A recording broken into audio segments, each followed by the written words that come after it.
Salutations, respected viewers. I'm George from Ireland, and this video is going to be a debate about this House believes in a minimum wage. Right. So that's all the ado to begin with. I never have a lengthy introduction, and as you know, I'll be proposition and then opposition. So here we are. Madam President, ladies and gentlemen of the House. We believe that there ought to be a minimum wage for a few major reasons. First of all, social justice.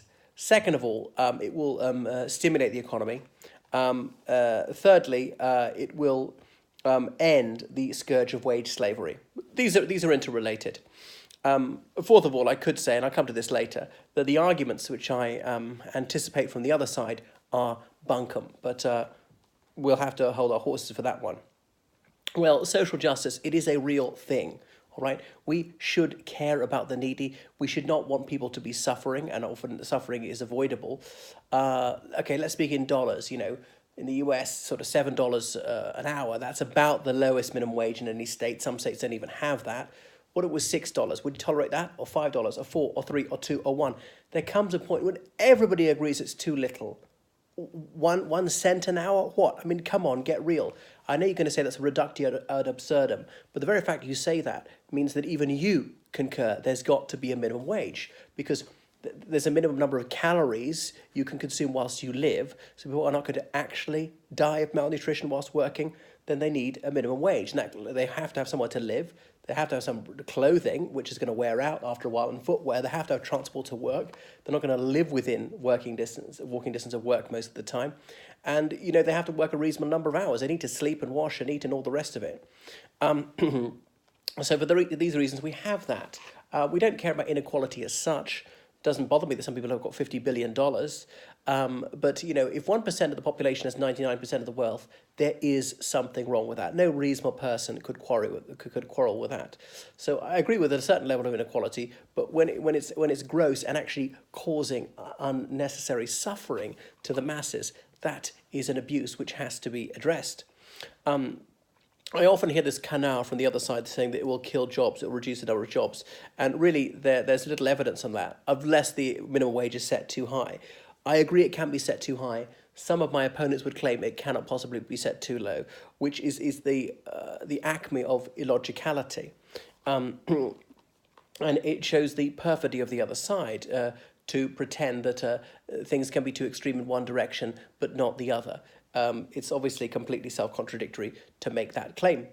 And I've seen how in some countries like the United Kingdom, minimum wage was brought in and actually reduced unemployment, didn't raise it. It made people a bit worthwhile for people to work, and there's this differential propensity to spend. So the lowest paid spend almost all their salary because they have to just to survive. And that actually caused the economy to grow more. We're just piling more billions towards the super wealthy who are just going to spend it on art or just stash it away in a bank account. It doesn't do much for economic growth. So it's bad to have a preposterous level of inequality. So I'm not a social justice warrior, I'm just a middle-of-the-road person who recognises the economic fact that the right level of minimum wage is healthy for the economy. I remember, in the UK, this argument being trotted out proved to be bunkum. You looked at Denmark, you look at the Republic of Ireland, some of the highest minimum wages on earth, and yet they're some of the most prosperous countries. They've got very, very low unemployment. And so it gets people into the workforce, people who otherwise might be work shy. It's unfathomable that anybody would oppose this. Try as they might, they are bereft of any worthwhile rational argument. What we're going to hear from the other side is how they want privilege for the few and privation for the many, which is obviously morally repugnant. They would like to return us to wage slavery. And yes, in the era of chattel slavery, slaves were occasionally paid. I remember how Shelley said it's to have just as much strength resting in yourselves for others to use, not for you to have any leisure or any choice in your life or anything that really makes your life worth living. So for the foregoing reasons, I beg to propose. Right. Now, I'm the opposition. So, Madam President, ladies and gentlemen of the House, we are against a minimum wage for several reasons. First of all, it destroys jobs. Second of all, it's just uneconomic. Third of all, it takes away a person's initiative. And fourth of all, it leads to overbearing government. So there is evidence that in countries where minimum wages are brought in, that leads to many jobs being shed and businesses going to the wall. It causes more suffering. You may claim it's exploitation. The only thing worse than being exploited is not being exploited. So we live in a very tough world, and they're very narrow profit margins. And if the wages are too high, companies are going to go bust, and companies are going to relocate. Jobs will be outsourced. Certainly in prosperous Western countries, we've had it too good for too long, and that's why we're supposedly starving, are we? How come it's the underclass tend to be the obese ones?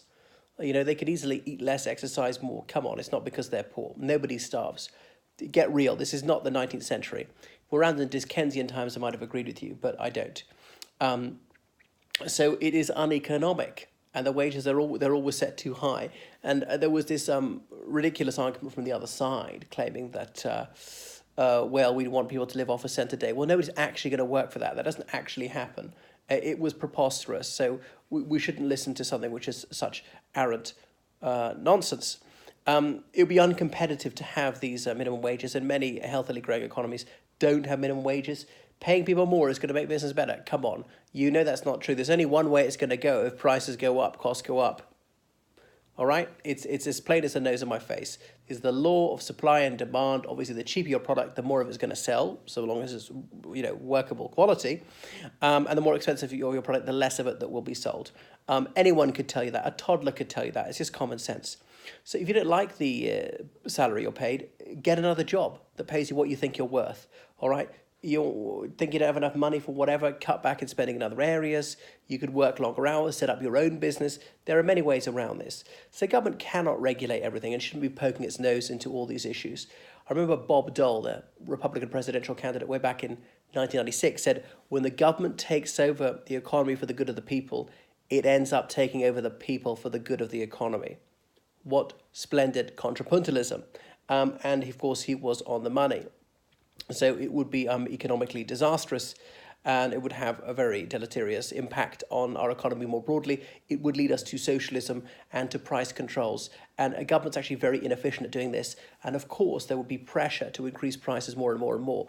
You see, the United Kingdom got itself into a terrible bind trying to do this in the 70s, and it was cataclysmic. There was high unemployment as a result of that, as well as stagnation and inflation. So really, it's the perfect storm. So we don't want that cocktail of policies. I mean, this idea of the government controlling prices and wages and so on is the lodestar of bad ideas. And governments are just no use at this. You have to leave it to the free market. You can't buck the market, as Margaret Thatcher would said. It will regulate. It will self-correct. Okay? Not enough people will work for that one. And if you do pay poverty pay, then you're only going to get the real deadbeats to work for you. The moment they can get a decently paid job, they will leave. All right? So we're moving more to a knowledge economy. And so we don't have these sort of mindless production line jobs anymore. So robots are doing those. So that's why we're not going to be having these really badly paid jobs. And increasingly, companies are going to be paid better anyway.